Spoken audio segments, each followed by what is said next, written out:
Hello students, welcome to Vipin Sharma Physics channel. Dear students, I have given you one concept in the mathematical tool series that why do we need calculus. तो मैंने आपको एक lecture दिया था briefly कि हमें calculus की जरूरत क्यों पड़ती है. तो अब ऐसा है कि स्टूडेंट्स के 10+1 फिजिक्स में हमें एक 10+2 मैथमेटिक्स का सब्जेक्ट है डिफरेंशियल एंड इंटीग्रल कैलकुलस, उसको यूज करना होता है. और अब वो जो सिलेबस है 10+2 में, उसका ड्यूरेशन तो कम से कम 2 मंथ्स का है अगर अच्छे से सीखना समझना +2 मैथ्स के लिए. लेकिन फिजिक्स में हमें जितना चाहिए वो मैं अब स्किलफुल, क्योंकि मेरे पास एक vast teaching experience. I started teaching when I was just 19 students. Okay, तो मैंने इसको अपने हिसाब से कंडेंस करके इस तरह से इसके लेक्चर बनाए हैं ताकि आपको बहुत शॉर्ट टाइम में जितना मुझे चाहिए वो आपको मैं समझा सकूं. और आप इसको वीडियोस और क्लासरूम लेक्चर आपके पास है ही, तो क्योंकि 100% of my lectures are being recorded by the system, तो आप यूट्यूब में भी आप मेरे को कैरी कर सकते हो, तो इसलिए आपको कोई दिक्कत ही नहीं रहेगी. जितनी जरूरत है उतना हम इसमें डालते जाएंगे. जहां जहां आपके मुझे डाउट्स होंगे मैं और डालता जाऊंगा. इसमें एक बहुत बड़ा ड्रॉबैक है. वो ड्रॉबैक ये है कि जब बच्चे 10+1 में जाते हैं ना, वो इस तरह के मैथमेटिक्स के क्वेश्चन सॉल्व करना शुरू कर देते हैं. ना तो वो फिजिक्स में चाहिए, ना उसकी हमें कोई जरूरत है. neither that is required in the syllabus nor we need it. And what happens, they are unnecessarily unnecessarily they are getting confused and trapped in that kind of labyrinthms. मतलब वो इस तरह की भूल भुलैया में बिना मतलब के कंफ्यूज होकर घूमते रहते हैं. तो कुछ सिस्टम में ऐसा चलन आ गया है कि हायर लेवल के एकदम से कैलकुलस के क्वेश्चंस करवाने शुरू कर देते हैं जिसकी जरूरत नहीं है. और जब हम इतना इतना क्वेश्चंस अभी करेंगे, जब हम इसको यूज करेंगे तब तक हम इसको भूल जाएंगे. तो मैं आपको मैथमेटिकल टूल प्लेलिस्ट में जितनी मुझे जरूरत है, आपको जरूरत है, मतलब मुझे नहीं, जितनी आपको रिक्वायर्ड जरूरत है उतने मैं लेक्चर्स उसमें डालता जाऊंगा. ठीक है, और आपका फिजिक्स समझ आ जाएगा, ये मेरी गारंटी है. करेक्ट. तो मैंने कैलकुलस के ऊपर मैं आज आपको बताने जा रहा हूं why do we need calculus. तो मैंने आपको बताया था कि जब हम दो न्यूमरेटर एंड डिनोमिनेटर, यानी कि जब हम एक रेशो का लिमिटिंग वैल्यू स्टडी करते हैं तो वो रिड्यूस हो जाता है एक रिजल्ट में. अब एक फॉर्मूले मैं आपको देता हूं, उसको आपने लर्न करना है अभी. अब इसी वीडियो में मैं फॉर्मूले देने जा रहा हूं, आपने वही लर्न करना है. बस फालतू नहीं सोचना. फालतू सोचोगे तो कंफ्यूज जाओगे, फिर बोलोगे फिजिक्स टफ है. Right. ddx of x to n, ddx of x to n, मालूम है ये क्या बनेगा? ये बन जाएगा nx to n-1. आप पूछेंगे सर, मतलब जैसे ddx of x क्यूब है तो ये बन जाएगा 3x to 3-1. n की जगह किसने ले ली? 3 ने. तो ये क्या बन गया? 3x square. अब ddx of x है, अब x की power 1, that is 1x to 1-1, 1x to 0, anything raised to power 0 is 1. So answer is 1. So ddx of x is 1. ddx of x cube is 3x square.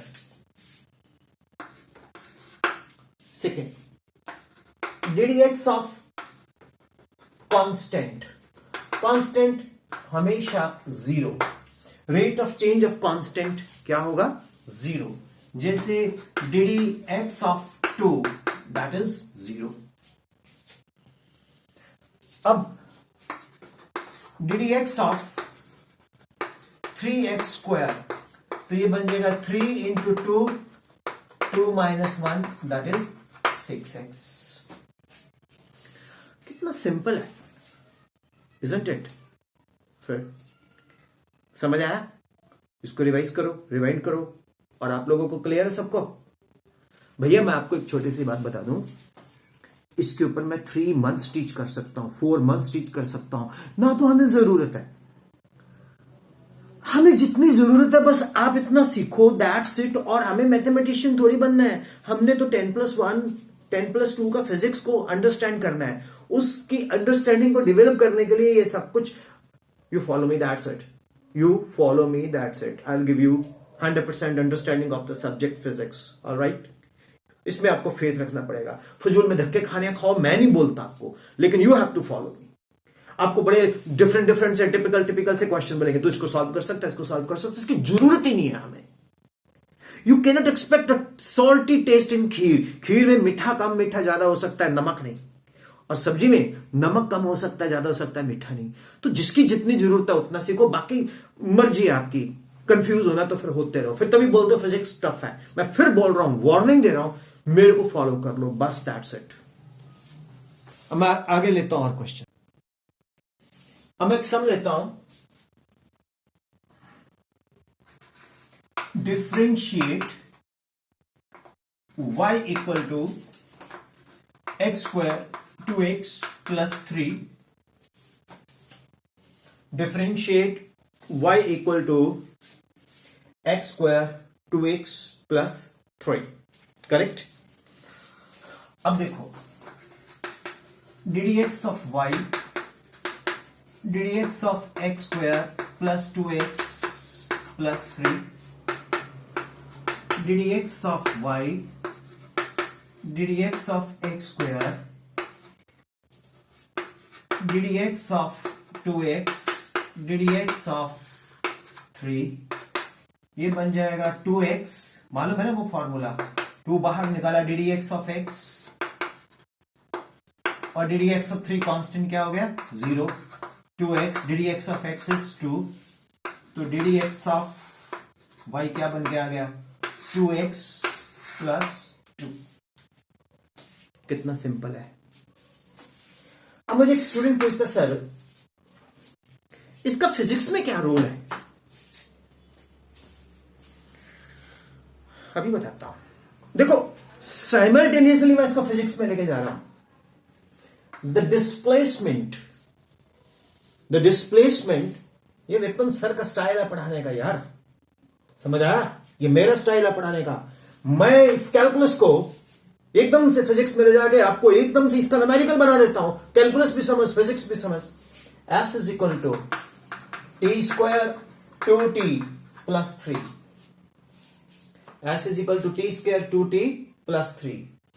तो dt of S, dt of t square, dt of 2t, dt of 3. What is dt of S? Displacement upon time. What is that called? Velocity. ds upon dt is called what? Displacement. ds, dt is time. Velocity. dt of t square is what? 2t. dt of, जैसे ये ddx of 2x था, 2 आया, तो dt of 2t क्या बन जाएगा? 2. dt of 3 क्या है? 0. Suppose S is equal to t square 2t plus 3. This is the displacement. Find velocity. Find velocity at t equal to say 2 second.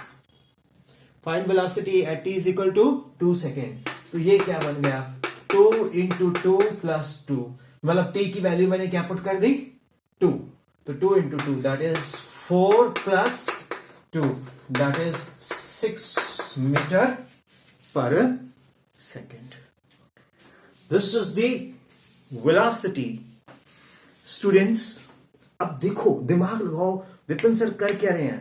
Vipin sir कर रहे हैं y is equal to x के 2x plus 3.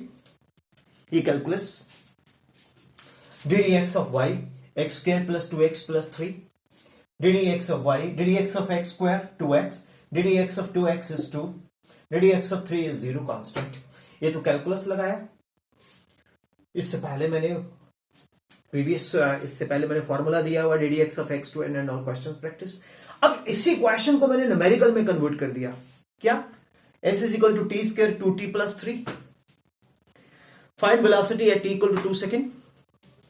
ds upon dt ddt of t square ddt of 2t ddt of 3 ddt of t square is 2t ddt of 2t is 2 ddt of 3 is 3 that is 0 v is equal to 4 plus 2 because उसने पूछा ना find velocity at t equal to 2 second, तो t का value 2 डाल दिया, तो t into 2 into 2 that is 4 plus 2 6 से 6 metre पर सेकेंड।